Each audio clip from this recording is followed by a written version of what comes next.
Russia has left military units near its border with Ukraine after training exercises, with the number of troops in the area now totaling 90,000, according to the Ukrainian Defense Ministry. Therefore, the US has warned its allies in Europe that Russia may well be planning an invasion of neighboring Ukraine as Moscow amasses forces on its western border.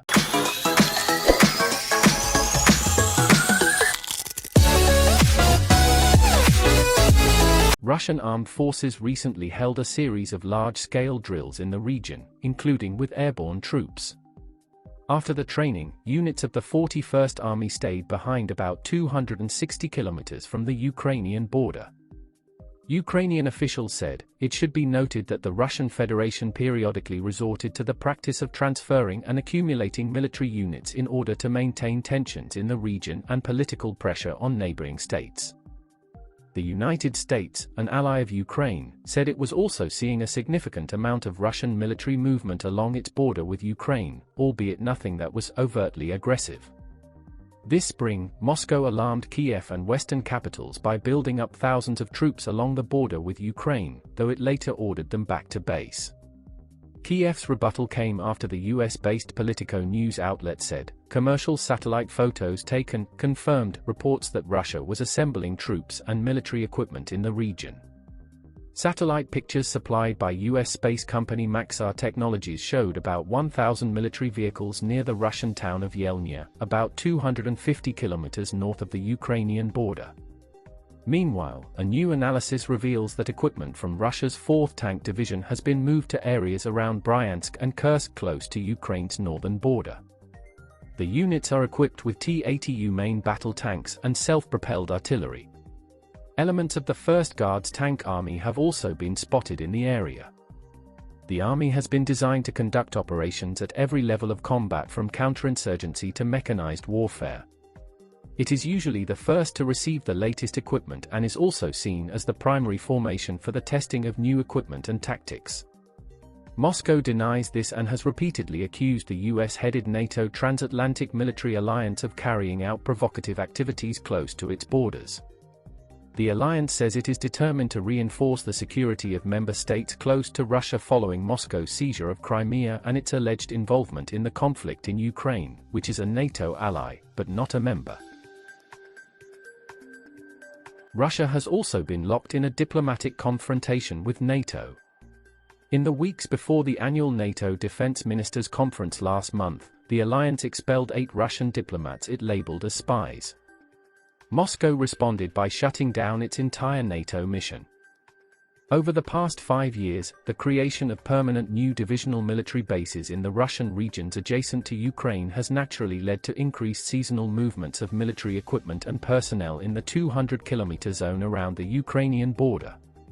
And deliberately or not, this activity contributes to Moscow's broader, hybrid strategy of keeping up psychological pressure on Kiev and the West through military, economic, and information leverage. That phenomenon should certainly be recognized, but care is needed to ensure it does not confuse or color the vigilance of Western democratic societies regarding Russia's true intentions and covert actions. Ever since fighting first broke out in 2014, Russia's insistence on claiming bystander status in a conflict initiated and orchestrated from Moscow has dramatically reduced the chances of a peaceful settlement. This was highlighted by no less an authority than Vladimir Putin's personal press secretary Dmitry Peskov. While explaining why there is currently little prospect of a bilateral meeting between Putin and Ukrainian President Volodymyr Zelensky, Peskov complained that the Russian leader finds it difficult to communicate with his Ukrainian counterpart. He said, Mr. Zelensky, for example, stubbornly calls Russia a party to the conflict in the southeast of Ukraine. This is not so. Zelensky is far from alone in insisting on Russian involvement in the conflict. From the moment that thinly disguised Russian troops without identifying insignia first began the takeover of Crimea in February 2014, few credible observers outside of Russia itself have seriously questioned the reality of Russian aggression against Ukraine. Indeed, Putin's war may well be the worst-kept secret in the world. During the initial months of the conflict as Russia's invasion spread from Crimea to mainland Ukraine, the international community was sufficiently convinced of Kremlin involvement to impose sanctions on Moscow. Meanwhile, the International Criminal Court in The Hague recognized Russia's involvement in eastern Ukraine as far back as 2016, leading to Russia's withdrawal from the International Criminal Court Treaty. More recently, the foreign ministers of G7 nations Canada, France, Germany, Italy, Japan, the UK, and the US signaled their growing impatience at Russia's endless deceptions with a joint March 2021 statement that included the no-nonsense declaration: Russia is a party to the conflict in eastern Ukraine, not a mediator. This consensus is hardly surprising, given the overwhelming body of evidence pointing to Russia's military involvement in eastern Ukraine. Russian soldiers have been captured deep inside Ukraine, and sightings of Russian military hardware are frequent.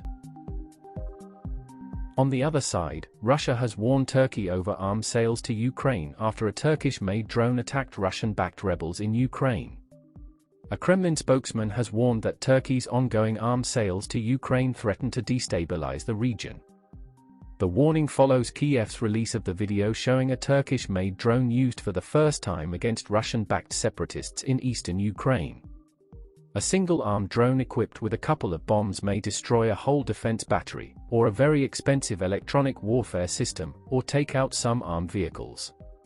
So, that asymmetry provides capabilities to armies facing significant threats such as Ukraine.